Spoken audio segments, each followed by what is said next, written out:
All right, let's dive in. We're about to decode a blueprint for knowledge that's, believe it or not, thousands of years old, but is structured just like a modern university. Yeah, you heard that right. We're talking about the four-layered system of the Vedas, and trust me, understanding its architecture, well, it's the key to unlocking everything. So, here's the big puzzle, the one that stumps just about everyone. How on earth can one single scripture have on one hand these incredibly precise, step-by-step instructions for fire rituals, and on the other hand, some of the most profound, mind-bending philosophy ever conceived? I mean, it sounds like a total contradiction, right? But what if I told you it's not a contradiction at all? What if it's actually a perfectly designed system? Well, the answer, it turns out, lies in one simple but massive shift in how we look at them. And it's this. You have to stop thinking of a Veda as a single book. It's just not. You need to think of each Veda as a complete library. And it's the architecture of that library that holds the key to unlocking its deepest meaning. Okay, so first things first. Every single one of these Vedic libraries is split right down the middle. We're talking two huge sections, each one representing a totally different approach to life and wisdom. So on one side, you've got what's called the Karma-kāṇḍa. Think of this as the action part. This is all about the doing, the rituals, the duties, the ceremonies, everything aimed at worldly well-being and keeping the cosmic order or dharma in balance. But then on the other side, you have the Jñāna-kāṇḍa, the knowledge portion. And this is where the focus flips completely inward. We're talking meditation, deep introspection, pure philosophical wisdom, all pointing towards the ultimate goal of liberation, or moksha.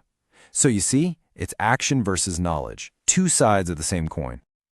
Okay, now, inside that big two-part split, this is where the real genius of the system starts to shine. It's a journey upwards through four distinct tiers, a clear path that takes you from concrete, physical actions all the way to the most abstract wisdom. And these are our four layers, the four types of texts you're going to find in every Veda, no exceptions. We start at the bottom with the Samhitās, then we climb to the Brāhmaṇas, move up to the Āraṇyakas, and finally reach the peak with the Upaniṣads. So let's break them down, one by one.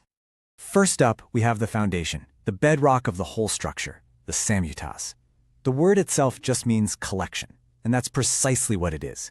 This is the oldest, most fundamental layer, a massive collection of mantras, hymns, and prayers.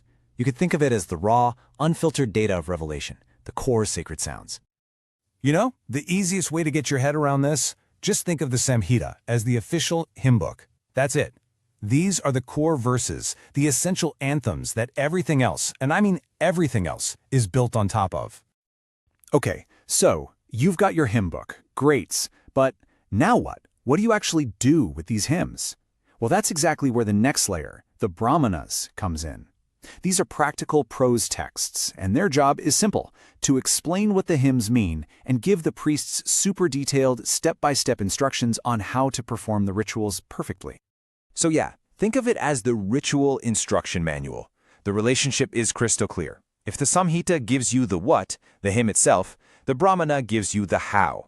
It's the super technical instruction manual that makes sure the whole ritual is done with absolute pinpoint precision. And now, everything changes.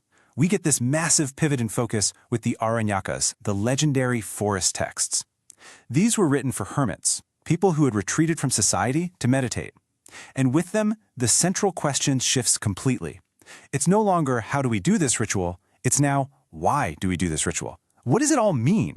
We're moving from external action to deep internal contemplation. This is my favorite analogy, seriously.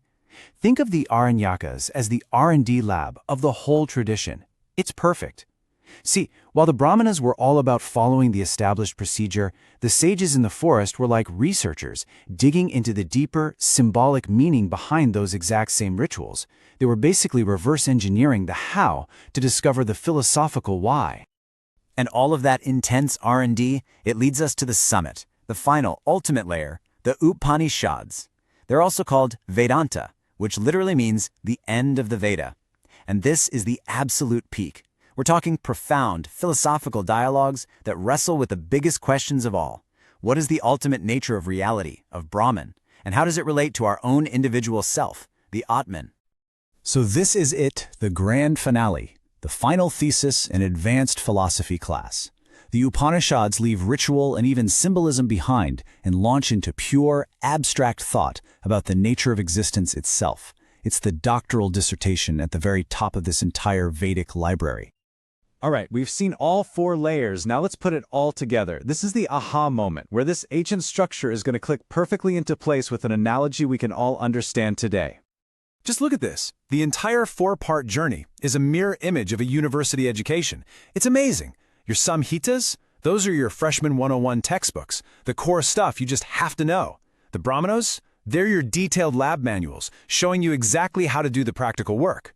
Then, the Āraṇyakas, that's your graduate-level research, where you're analyzing the theory behind the practicals. And finally, the Upaniṣads, that's your doctoral thesis, your ultimate, profound work on the very nature of the subject.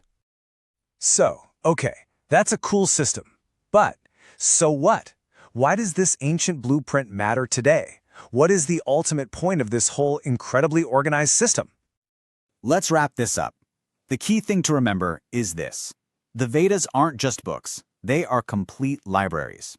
And they're designed to take you on a journey, starting with Karma-kāṇḍa, the path of action, and leading you all the way to Jñāna-kāṇḍa, the path of knowledge. It's a clear progression, from hymns to manuals to meditations, and right up to the highest philosophy. And that really is the most profound takeaway. This isn't just some ancient, dusty filing system. It's a complete roadmap designed to guide a human being from doing things in the world to understanding the very nature of the self doing those things. It's a roadmap for consciousness itself. So I'll leave you with a question to chew on. As you go about your own life, learning new things, growing as a person, what can this ancient, incredibly sophisticated blueprint for knowledge teach you about your own personal journey from action to wisdom?